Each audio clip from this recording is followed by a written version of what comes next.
தமிழரின் பிம்பம் உங்கள் TV.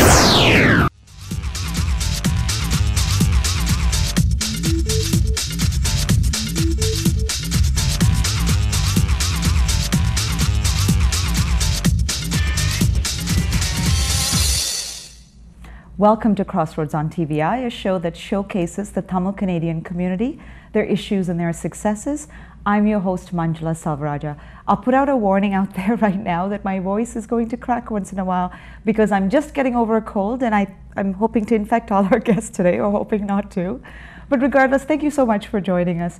Today we will be discussing the shooting death of Sammy Yatim, an 18-year-old young man who was shot and killed by police on a Toronto transit streetcar recently. Reports say Yatim was wielding a knife in a confrontation with police officers when he was shot 9 times and then tasered. He later died.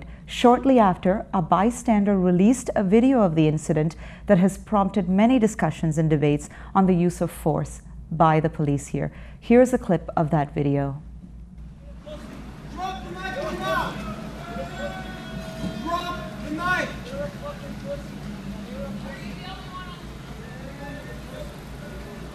Drop it! Drop the knife! Drop the knife! Drop the knife!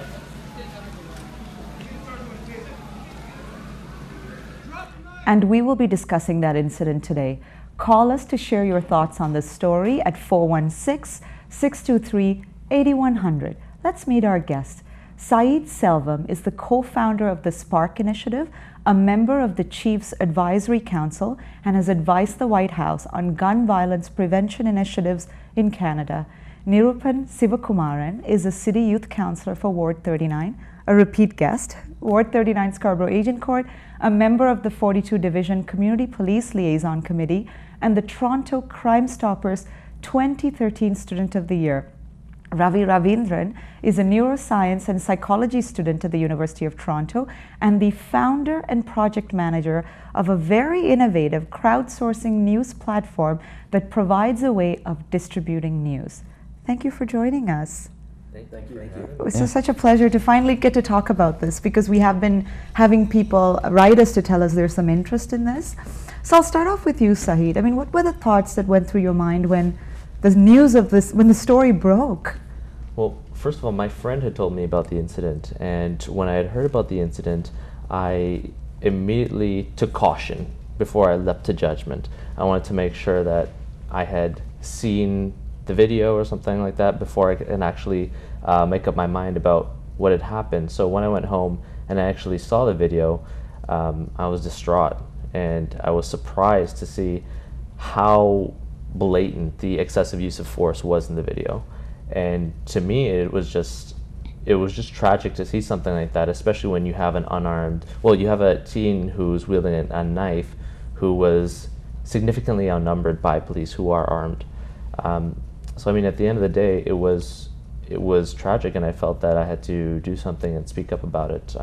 And that's why I also went towards writing my articles as well. And I know, and we're going to be posting that after the show on social media to share it with our viewers, but you wrote a very compelling article on Huffington Post about this, right? Right, yes. And it's based on, a little bit of Toronto history, and it's based on what's happening now. And I know in a large part, many people feel that this is a common occurrence in the city, and it is and it isn't. I mean, there have been cases where the police have utilized excessive use of force, and there have been cases similar to this as well. But it doesn't happen as often as people think. There's a sort of generalization where people have an issue with police relations with the community, and whenever incidents like this come up, it's always very easy and quick to blame the police. But at the end of the day, when you see an incident like this, you also have to ask and advocate for justice in this particular situation.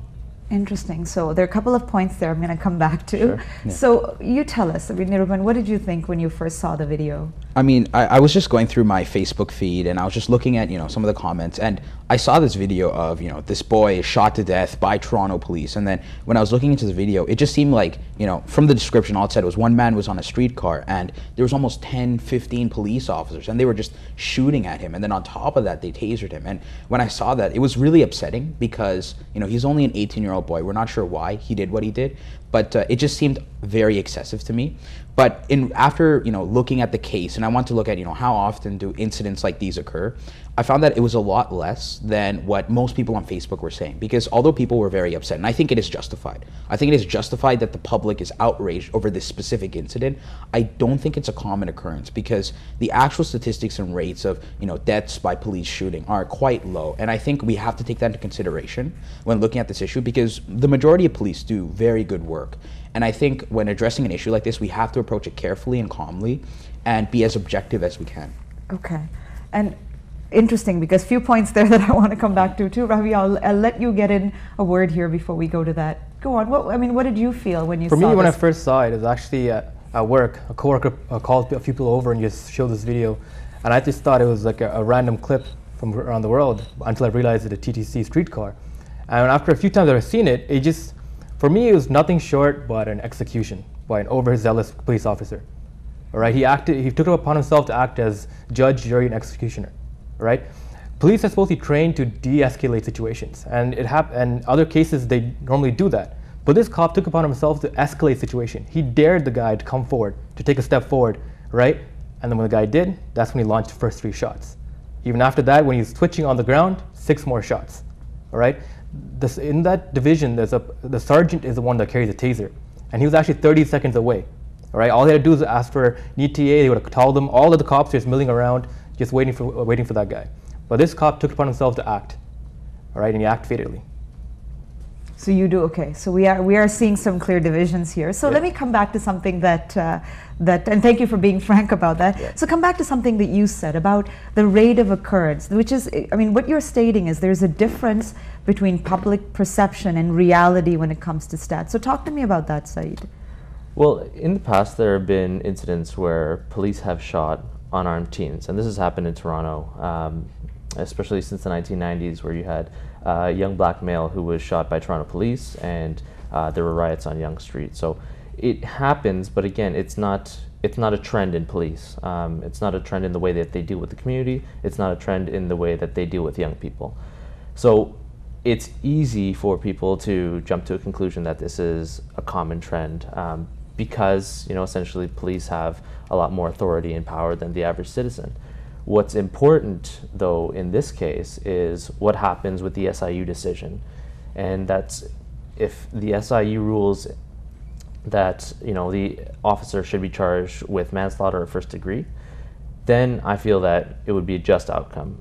But if they give him a slap on the wrist, then I'd see that as being more of a trend as to what has happened in the past, where officers who have been involved in shootings of unarmed youth, in some cases have gotten slaps on the wrists. So I think that would be a huge challenge to the way that we look at police and community trust, and also how we deal with police as a whole.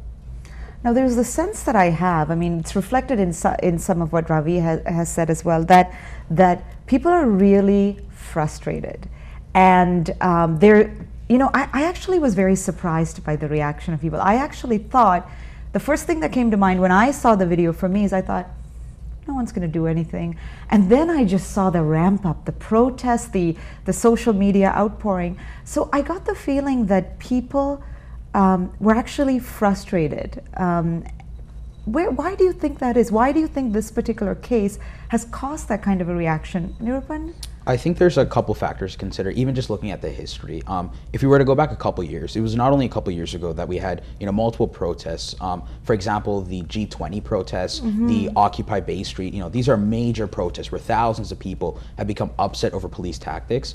And I think when you're addressing an issue like this, I think there's always been this kind of fear of police. And I think, you know, it's no one's really to blame, but, you know, it is quite difficult when you're addressing an issue such as large as policing and tactics and what is allowed and what's not allowed. But on the topic of this issue, I think I'd like to give people a scale or an idea of how large the police force is. For example, in Toronto, we have 5,400 police officers. And in Ontario, we have over 25,000, right? And every one of these police officers, even if they were to go through one incident a year, right? You're looking at thousands upon thousands of incidents from non-violent to extremely violent. And I think, you know, out of the majority of those cases, they're handled quite well. And unfortunately, there are some incidents like this where we think, you know, that was just a blatant abuse of power. It was not right. And really my concern now is how are they going to handle this issue? Are we going to have a proper, full, thorough investigation? Or is this going to be kind of swept under the rug like many other issues? Because I think the biggest concern for people now is he going to get justice? You know, if they look at the video and they find this officer is guilty, will the courts actually pursue the charges? Will he actually go to jail? Will someone pay the price for killing him, right? And I think that's going to be the big decision that's coming up now. So Ravi, the question for you then is, you know, this seems like these two gents here are focused on the aftermath, you know. How can we look to repair this? Yeah. Is that good enough? No, I don't think so. I think for the past few years, there's not an isolated incident.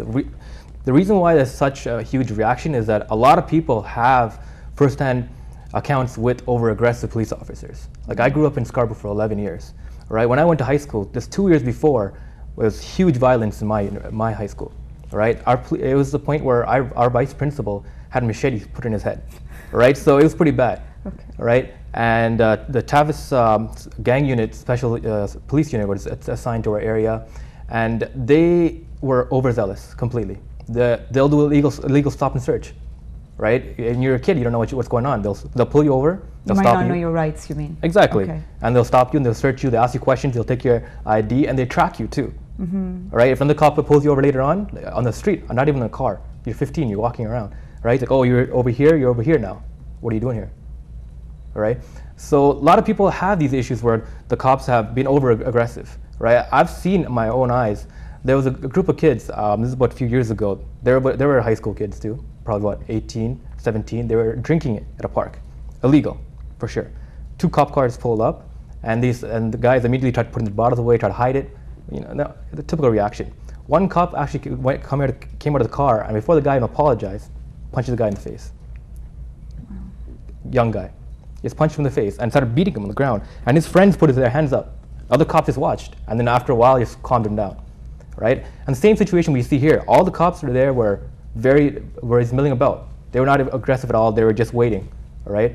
But one cop took upon himself to overreact, all right? In fact, the guy was yelling, but he wasn't saying anything. Like the Toronto Star recreated the event, and they're saying everyone who was in the streetcar was saying the guy was very put together. He was obviously disturbed, but he wasn't overly aggressive. He kept the knife pointed upwards. He wasn't pointing at anybody. He wasn't making any kind of gestures, right? The last person to leave was holding a bike and just blocking in front of him, right? And he was just saying that the guy just looked at me with a knife, right, and actually turned around, let him leave, right? And the driver of the streetcar, he was pinned. Like he was waiting for everyone else to leave, and he was panicking because the guy was coming right to him. But then Yassif turned around.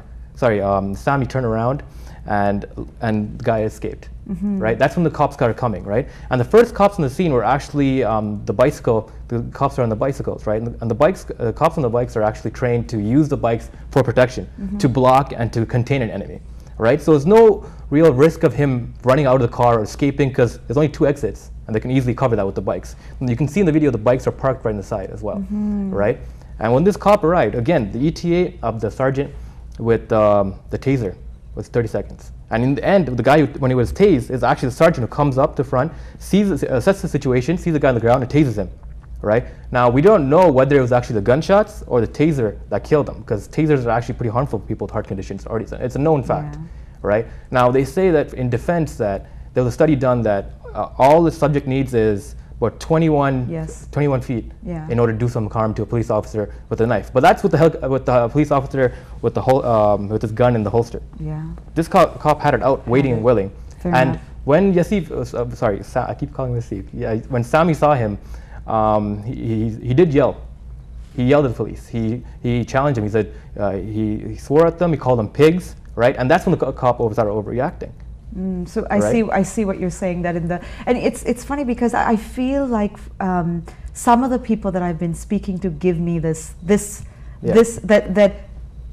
it's great that we're getting to the investigation, but this has happened. And you know, I know that you're saying, Nirupan, that there's you know, if you look at stats of how much the police do, and there's a lot of police officers that do great work, right? That this is one incident. But it's like looking at plane crashes, you know, even 1% or 0.001% of an error, it's too bad. Like, that's still terrible, right? So if I could actually comment on what Ravi said, I completely like sympathize with what you're saying, but I think we have to remember two things, right? One, about the tactics, and two, about actually dealing with, you know, cases. So if you look at tactics, right, you know, I'm not a tactical expert, and I think that's really important to understand from the public's perspective, because where you might just see a guy standing there, right, a police officer might see, well, this guy could actually lunge at me, possibly kill me.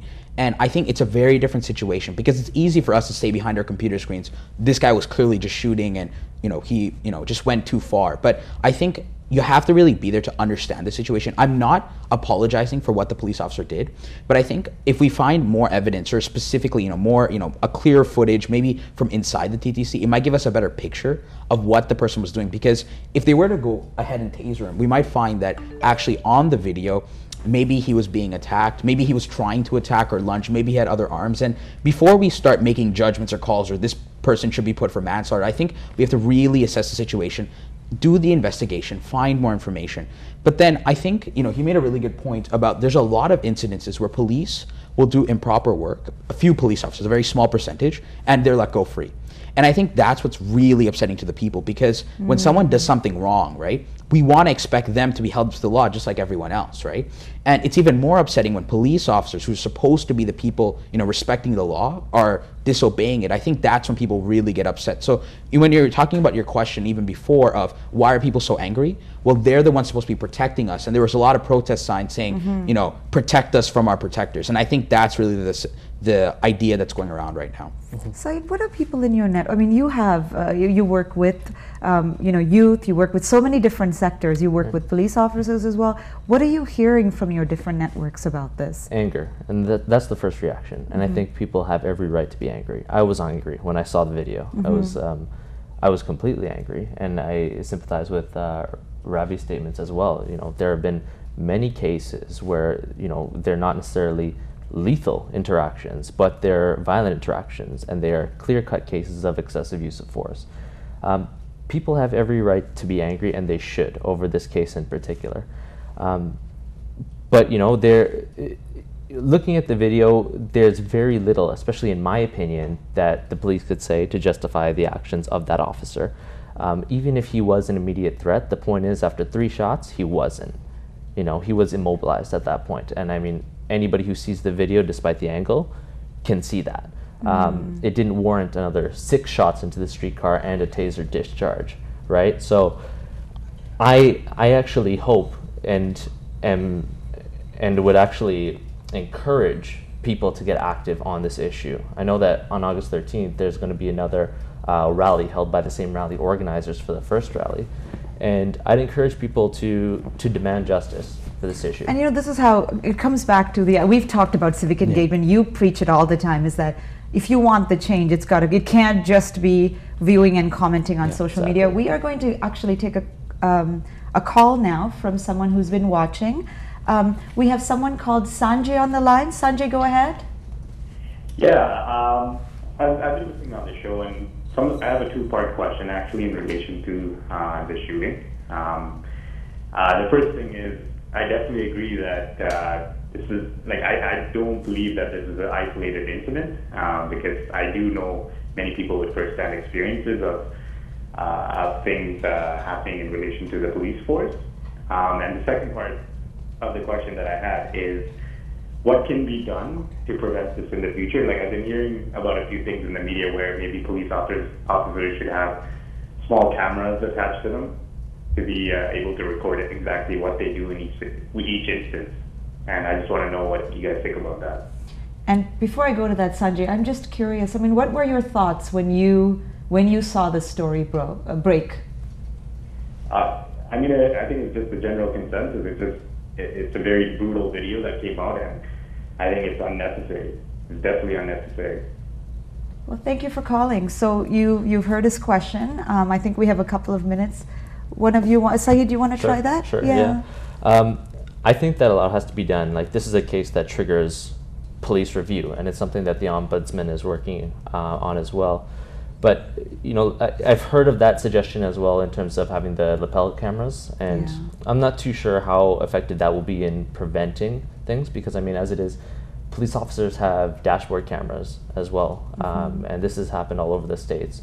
But has it statistically decreased the level of negative police interactions with people? There's no evidence on that. So, but there does have to be, in fact, a review of how police officers are trained, in my opinion. And as it is, Toronto Police have some very innovative training tactics in terms of how they train officers in dealing with the community, especially due, though, to public backlash from, 2005 and onwards. But we have to really look at the way we train them. We have to look at sensitivity training, and we have to look at different ways of, immobilizing a suspect that's holding an inferior weapon to you. And there is evidence all across the country in terms of how officers deal with suspects who hold knives or attacking them with a knife. And almost 90% of the time, they're dealt with in a way that's less lethal than what we saw on the streetcar. Interesting. Nirupan, I'm going to get your point of view on this, because this idea of tactics is actually very important, because there's also a question about tasering. We're going to come back. We'll take a bit of a break now. Remember that you can always call us to share your thoughts on this very important issue. You are watching Crossroads on TVI with Manjula Salvaraja. We'll be back shortly.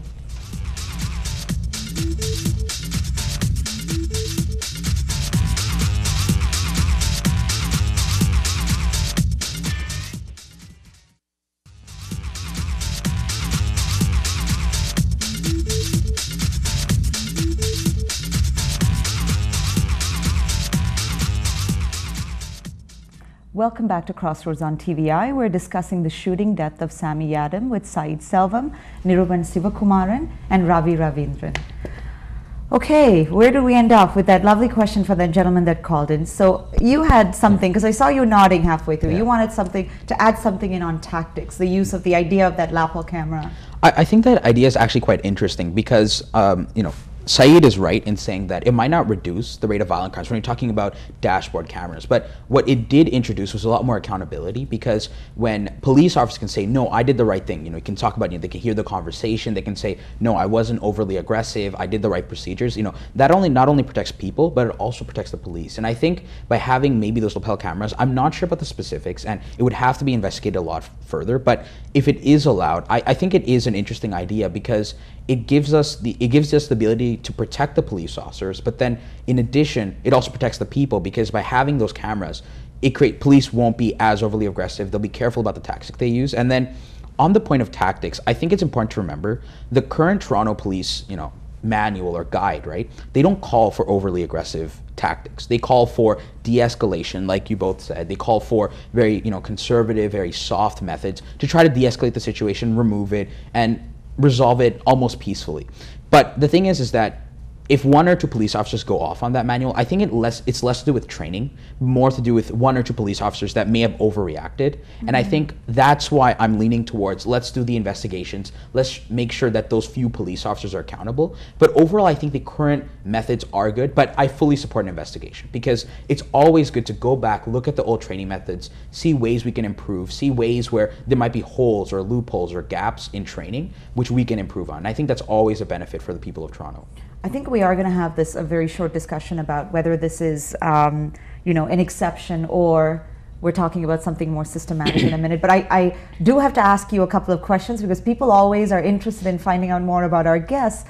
So first of all, I know that you do advise Toronto Police Services. What role do you do there? So I'm part of the Chiefs Advisory Council. So Toronto Police has an advisory council made up of a whole bunch of different community leaders. So I'm part of that council. The thing is, the Toronto Police have not consulted with the group in the past little while. So it's literally advice, but not advice that they always act on. And the last time that we had met was following the protest downtown by the Tamil community, where they took over the Gardner. But other than that, it's been a significant amount of time. When this incident broke, I got in touch with the deputy chief to try and trigger some sort of community response where we can actually meet. And they expressed that, they're totally open to the community coming back and feeding information back to them. But again, it really depends on what happens with the SIU investigation, and everybody sort of has this gag order on them where they can't say too much. So it's an interesting position, but no matter what, it's really about how the community feels, and then conveying those concerns. Right, I think these community engagement groups, I think it's so important to have these as feedback to any kind of organization out there. What is the Spark Initiative? You are the co-founder, the founder of the Yes, I'm the co-founder of the organization, and now onto the board. But the Spark Initiative is a nonprofit organization that focuses on civic engagement, poverty alleviation, and alternative education. So we run a whole bunch of projects in Toronto's 13 priority neighborhoods. We're awarding a series of scholarships to youth who are facing challenges, and we're also thinking of expanding internationally for an international project in India to address the rape crisis. All lovely ideas. We'll have you back to talk about that, because that's actually a show topic that's coming on too. Nirupan, this was interesting to me when I read it. You won the 2013, or recognized as the 2013 Crime Stopper Student of the Year. And I know you probably don't want to talk about yourself, but how does one get recognized for something like this? To become recognized, I believe the procedure is, you submit, someone submits it partly on behalf of you, and then they ask you to give it more information, and then a board on the Crime Stoppers organization, along with the police of, the executive of, Toronto Police, they'll look over and they'll select an applicant. And again, I'm completely honored to have this award, and the reason I received it is mainly because I led some anti-bullying initiatives in my school. This was not specific to any specific community, but just youth as a whole. And what I tried to do is, with anti-bullying, what we usually find is people either ignore it, it just become, it's just bullying, it's not an issue, right? And I think I really want to make it to people to understand that, bullying is just other forms of assault, of abuse, of aggression, of verbal abuse. And I think what we try to do is have a lot of fundraisers, have initiatives, have police officers come in and talk about bullying, right? And I think it helped overall for the student body to understand these are problems, right? And we have to address them together as youth. So again, I'm honored to receive the award. Well, that's very impressive. And I think I'm going to ask you a question that'll lead us into our next topic about citizen journalism. What is this amazing news platform I keep reading about that you're building? All right, well, currently I'm building this platform. It's a crowdsourced, geotagged news platform. Right now, what it is crowdsourcing, bringing together large groups of people to update news in their communities. Right, so when people report on their own communities, it's more personal. They understand the issues that affect their communities. Right, most importantly, a lot of people nowadays don't talk face to face with neighbors and people around them. Right, they communicate online. Right. So it's bringing together these people and geotagging them, put them all on a map. So maps are intuitive. Everyone knows how to look at a map. You can see a wide variety of information right from looking at a map, right? So when you put these news stories on a map, you can see what's going on around you, exactly what's going on, right? Now, I'll tell you an example of how it can be used. I remember last summer what happened was around 6 o'clock in the morning when everyone's still sleeping, a car lost control in a neighborhood and just ran through about 4 or 5 fences, right? Went to the backyard to about a few houses. So the police came, they took reports, they talked to each of the homeowners that were affected, right? And then towed the car out and everyone is gone. Before anyone woke up, the whole scene was cleared out. And everyone woke up, going to work, and they see tire tracks skidding around and it's going into people's houses, right? Like, you can just look from our backyard and see a whole bunch of fences just torn up and like things thrown around, right? Yeah. Right, and you see things happen right in your backyard, literally, and you don't know what happened. Because mostly people don't know their own neighbors, right? So it took about 2 days, I think, for everyone to find out what's going on, because news slowly spread out. And even then, there's no official reports, right? No big articles, because it's not a big story. Yeah. Yet for that community, it's a huge deal. Yeah, it's what matters for them that day, right? Yeah. Exactly. So this is a way for them to kind of have that idea of community. Well, this is a great way for me to segue into citizen journalism with regards to this particular incident. It obviously played a role because of there were multiple videos now. What do you think the effect was? I think the fact that it was a random citizen who took the video, right, initial videos, was great. Right? It shows the power of technology. Technology is completely changing the atmosphere of news, the entire industry. What's going on right now is that people are realizing they don't want to be a consumer. They don't want to be told what's important. They don't want one news anchor or editor of a newspaper telling them, based on all these different stories that happened, that this is what's important to you. This is what you should be feeling. This is what you should be reading. This is what your opinion should be, right? And that's what the hierarchy of news is right now. It's still in the old base. And that's why you see CNN, you see CV24, and they're reading tweets, right? They're asking people to tell you to, right? To tell them stories and feed them news, right? And it's because they can't keep up. They can't be everywhere, right? And the idea is that people rising up and understanding what's going on and being more opinionated, right? And having people listen to them, that's very important, right? That's what I'm trying to take advantage of, and what I'm trying to help procreate, right? Is the idea of people sharing news amongst each other, right? And regulating what's important among themselves, right? So break down the hierarchy and give everyone an equal playing field, right? And in that playing field, what's important, the stories will come up, right? For people individually. Without having this one person who decides for. Yeah.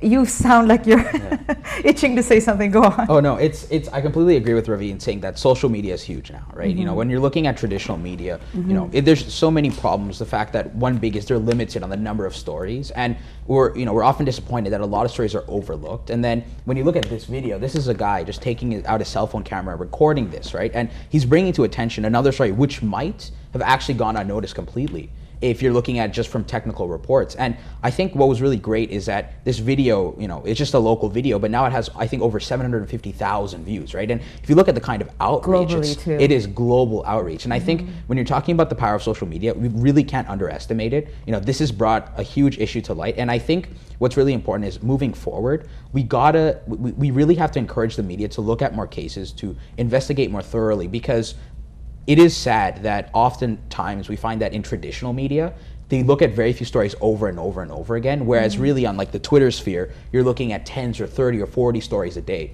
And I think that's really important to recognize in our new modern world. The fear that I have is this idea, and I'll, you know, very good point about, you know, opening it up and making it, is that then the judging of the situation happens in the court of public opinion, right? And, you know, I don't know, I'm not asking you to defend this particular this officer here, but if you look at that situation, that's all people are looking at now, right? That he hasn't really had an opportunity to voice his situation. So I don't know if you want to add in something to that. Well, yeah, I think that having a video by a citizen journalist completely changes the dynamic of the situation. You know, would this incident have gotten as much attention as it has right now without the video? Who knows? And I highly doubt it. I doubt it too. Yeah. But you know, having the advent of technology and everybody being able to see it and then immediately draw an opinion on it, it's good to have that conversation, and it's a conversation that needs to happen. In terms of the officer getting his time, I'm actually seeing some news reports and newspapers that have basically painted the officer as, you know, this dad who's a father, and they are going into his story. What I find really interesting about that is that in any other situation where you have a shooting or a murder, especially with a young person, they rarely do that. And I find it interesting that just because he was an officer, that he got this sort of human treatment. So you actually think it's a more favorable treatment by media because of... I think in this particular scenario, and because he was an officer, right? A lot of the photos that have surfaced about Sammy as well are not the most flattering pictures, especially when some newspapers are trying to tell the story as to what happened. Some, you know, you'll see him with the hat and carrying a bunch of 40s, you know, like it's not, the media knows exactly what they're trying to do in terms of the image that they're trying to convey. So you think there may be a concerted effort to manage the images? I think in some cases, because at the end of the day, I mean, as Ravi was saying, the media has biases. And, you know, it really depends on what it is they want to choose to convey to the public. In this case, in this scenario, it's mixed, because you have left-wing media, you have right-wing media, and, you know, you have the rest that are tried to be center. So the story here, though, has been skewed And they're trying to skew that debate and basically say, well, you know, he's an officer, he's a 6-year veteran of the force, and this was an act where he just completely regrets and he's sorry, sort of thing. This is a very new perspective even for me to hear. So we are going to hold that thought because we're going to take a call. We've got a gentleman called Raj on the line. Raj, go ahead. Yeah, my question is why the particular police officer shoot that person 9 times instead of doing for a couple of times? Because, you know, if the person gets a shoot or the blood come out, he is not 100% is fit enough to fight back the police officer. But this is like, I feel that's my question is. You feel that it was that if they were trying... I feel it's like, you know, the police officers or particular civilized country, this particular video is, I feel, very regret. David, that person is dangerous, but it's already the police officer shoot 9 times. So time is 9 times. That's a bad attitude for public view. That's my question. Is why he does 9 times instead of 2. Okay, and it sounds like that's what sort of raised your suspicions, the fact that it was 9 times. Like back home, is the war is happening, shooting the person 9 times over and over. This is bad, you know. Instead of 2 or 3, okay, he's unconscious and take it over, and you know, particularly the person is not the fit minded, right? So that's my question: is why he does it? Is the police officer also out of the streetcar? Is not inside. Is quite far away, right? He's not close enough to 3 feet or 4 feet, right? So is the police officer well training? He can even defend himself, right? The guy is with knife. The police officer with a gun, right? Okay, you shoot him. Okay, under the leg. So why should shoot? Keep him like it's like a war fire, right? When I see the video, I regret it. When the guy is bad, I'm not happy about it as a public person. Thank you so much. Thank you. The question is why the police officer shoot 9 times. It seems to be the question. Thank you so much for that question, Raj. It seems to be what people are asking. I don't know. Can I comment on that? Yes. Yeah. Yeah. Well, one of the reasons I want to bring up is the fact that the police officers, what they use are hollow point bullets. Now, hollow point bullets are meant to flatten on impact. What it does is it creates a bigger impact, right? And it creates a bigger hole in the body, right? It's all a blowback, right? They're used to knock down suspects, right? It's military grade, right? So 3 shots took him down, right? The other 6, it was a 6-second pause, and then they shot 6 more times while he's still on the ground. Now again, the TTC video could show more, but if a suspect's on the ground, what is the possibility of hurting you when it's in the streetcar and you're outside, right? And you can clearly see it's on the ground because the stance of the police officer. When he shot 3 times, he's pointing up in the air. 3 times, then he lowered the gun down 6 times, right? Now, but it's all about tactics, right? Again, right? Before what we were talking before. Now, in Etobicoke a few weeks ago, a similar incident happened where there's a triple homicide, right? A man stabbed his family members, 3 of his family members. Police came in the incident. 11 police officers showed up, surrounded the man, and they used the most powerful technique of all, talking. They talked to him. What's going on with you today? Right? What happened? Did you lose your job? Right? They talked to him, they calmed him down, they just de-escalated the situation until a plainclothes police officer came from behind, tackled him to the ground, took him down, disarmed him. Beautifully done. Okay. Right? In this case, we don't see that at all. It was escalation. Right? This guy is obviously he's not in the right state of mind.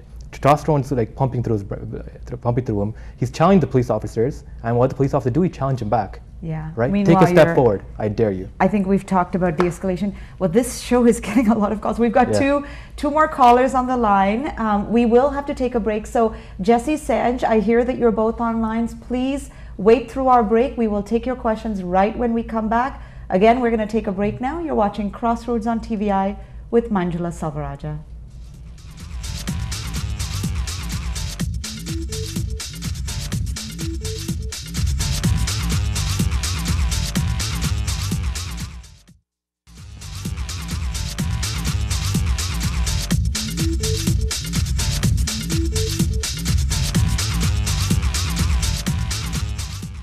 Welcome back to Crossroads on TVI. On the show today, we are discussing the shooting incident of Sammy Yatim.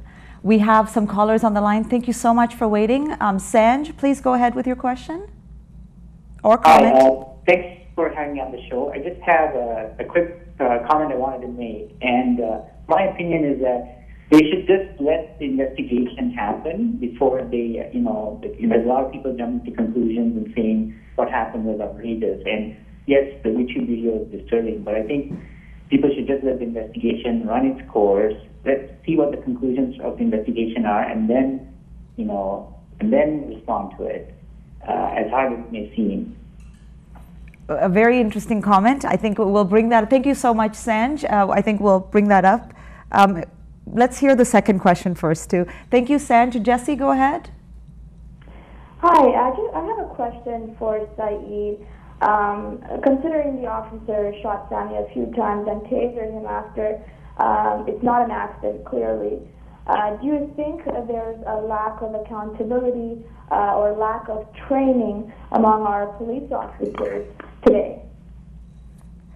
Both good questions. So the first one was that let the investigation happen, court of public opinion aside. And the second one is about accountability. Saeed, go ahead. Thank you, Jesse. Sure, and thanks for the question, Jesse.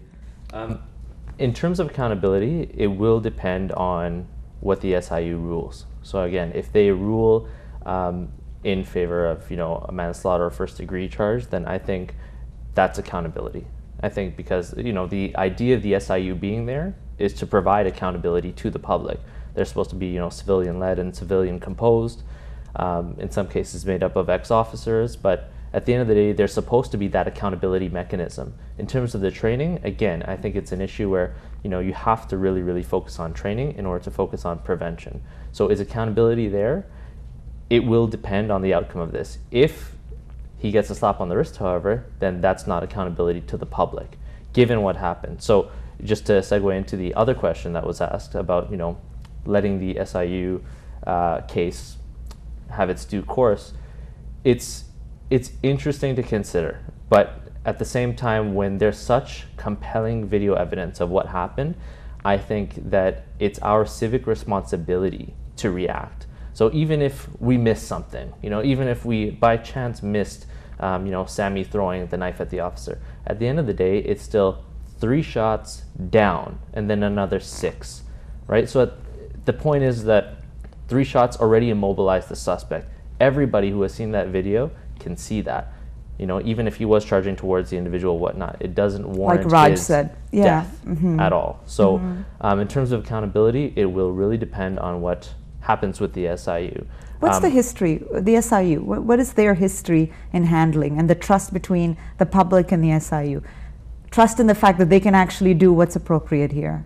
Well, just from what I'm hearing in terms of what the public is saying is that, the cases before where officers have exercised excessive use of force, they've been getting slaps on the wrist. And what's actually interesting is that there's a movie out called Fruitvale Station. And it's a movie where a similar shooting incident has happened in the US, in San Francisco. And essentially, the officer got a slap on the wrist. So people have seen before that, when officers do something because they're part of the law and they enforce the law, that they sometimes get away with it. And I think that's part of the anger and frustration. I think it will really be almost unprecedented if we see a just outcome that comes out of this incident. Interesting. Yep. Let's talk, we're now in the area of talking about solutions in the future. I think when talking about the issue, a big thing to now that we should all consider is the SIU itself, right? Originally when it was conceived, right, it's supposed to be that third-party independent watchdog, because while this is happening, the police chief is mandated to create his own investigation, which is currently ongoing. But I think the SIU has to play a bigger role. Right now, they're just they're the extra thing, at least in legal terms. And the thing is that they're so limited in their scope. They have a gag order on what they can even talk about, right? That's not what I expect from a third-party independent watchdog to maintain accountability in the police.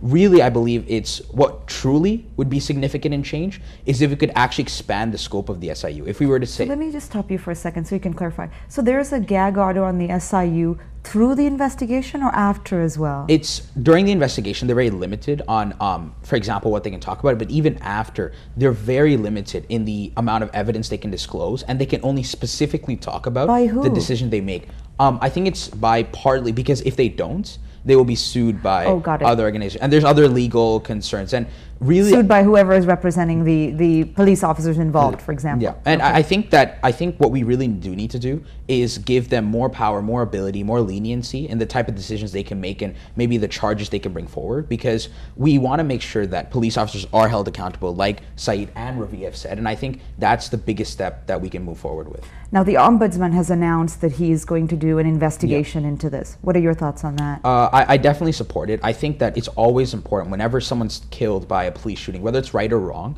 I think it's important that we look over it, we understand what happened, why it happened. Yeah, like Saeed said, maybe we were wrong, right? Maybe he did throw the knife. Maybe the 6 shots after were warning shots, right? We're not really sure. But I think it's important that we always, have that pressure on the police to make sure that they follow the law properly and clearly and don't abuse their power. And I think that is definitely a good thing. And you think that even though the SIU is doing, you think it's still necessary for the Ombudsman to go ahead and do what he wants to do? I think especially when looking at just the public reaction, I think that's a big part, because we have to make sure that we demand from our government what we consider accountability, because as you've seen, the majority of people are just outraged, right? Like, this is overkill for someone who's 18 years old. And although many police officers do good work, we want to make sure the few that might not, make sure that they're held just to the law.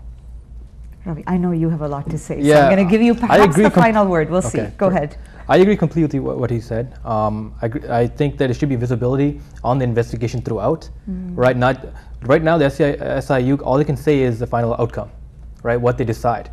They cannot say how they came to the appointment, what kind of evidence they looked at. They can't talk about that. Otherwise, they'll be sued by the police association, right? The ombudsman, of course, he cannot look into any particular case. He can overlook the entire policy, and that's what he's looking into, is changing policy. Now, every police department all across Ontario have different policies. They have different training manuals, right? It's all up to them. Across Ontario, right? So he's trying to universalize and come across a policy that can change all across Ontario, right? That's what he's trying to do. But my problem is police culture among the police officers themselves. Is the fact that, yes, they go through training, they go through training colleges, but a lot of them believe that training is for the training colleges, right? On the streets, it's different. Right, they take them on themselves to find their own methods of dealing with criminals, right? If you're going to be a punk, we'll treat you like a punk, right? You might slip and hit your head while getting into the cop car. Well, that's for talking back, right? Not just that, but even the ombudsman, when he announced that he's going to look into the investigation, there's a police officer in Durham under a anonymous account, right, just talking very badly about him. On Twitter, and then I think the ombudsman actually did some research and revealed found out his who it name. was, revealed his name, and responded back to him, right? But it wasn't just to him that the police officer went against. Also, I think 2 other MPs or other public officials perhaps, that they're talking about too. So again, this police culture are defending themselves, all right? They feel that on the streets it's a very different, right, methods have to be used, not just what they were trained at. Right, they find their own methods of dealing with situations, and they have the backup from their officers and their higher up rankings. Right? I mean, there's nothing worse, bigger slap on the face on the public when you hear a cop killed somebody, or especially this young kid, and he gets paid leave. That's standard, though. Right, it's standard, but every time you hear this, to me, it gets to me. Right, that's what he gets, and usually, if anything, he'll get transferred to another department or somewhere else, and he'll disappear out of that unit.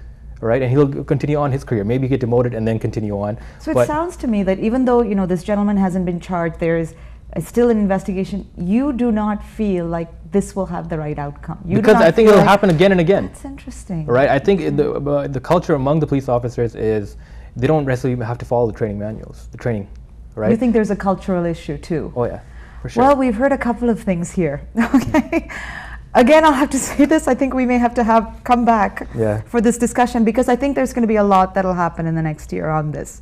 If I could just say one final thing. I honestly, even though we're talking about the specific incident, I have full faith in the police division. Like the 42 division, which is the 8th division in Scarborough, which I closely work with just as a youth advisory board. I think what's really important is that they do outreach to youth, right? They do outreach to the community. Majority of them do proactive work. They're very nice, kind people. And I think before we start rushing to judgment about the entire system, right, we have to look at, the police are just us, right? They're people who live in this city and who want to make it great. And I think before we start saying the entire police system's been corrupted, I know there's some comments on social media. I think that the police system and there are people like you that are defending good police officers. We've had some police officers on the show talking about important topics as well.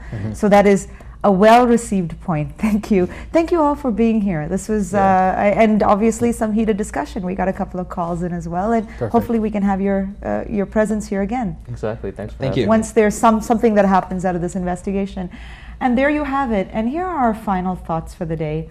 As we near the last few weeks of summer, though there is some debate in the studios here about if we've had a summer at all because the weather's been awful, we will talk about the Sochi Olympics, the changes in immigration policy in Canada, the decline in youth voting rates across the country, and much more.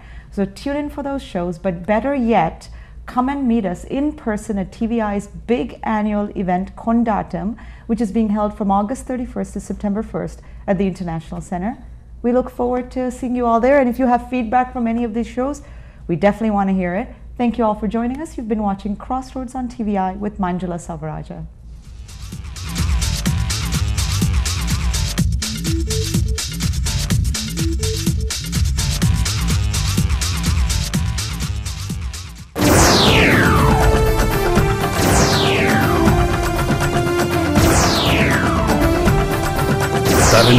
தமிழரின் பிம்பம் உங்கள் TV.